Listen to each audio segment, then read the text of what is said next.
Welcome. Today we're diving into a fun feature of Gmail that allows you to send colored messages straight from your Android device. Let's get started. First, make sure you open the Gmail app on your Android device. Once you're in, look for the Chat tab at the bottom of your screen and tap on it. This will take you to your conversations. Next, scroll through your chats and open the conversation where you want to send your colorful message. Once you're in the chat, look for the plus icon located at the bottom left of your screen and give it a tap. This is where the magic begins. After tapping the plus icon, you'll see several options pop up. Select Format from this menu. It's here that you can customize your message just the way you like it.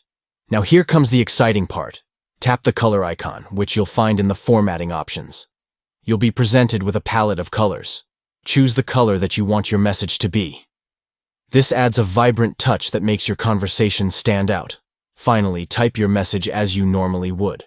Once you're happy with your colorful creation, go ahead and tap the send arrow icon to deliver it to your chat partner. And there you have it. Sending colored messages on Gmail is that easy. Enjoy adding some flair to your conversations.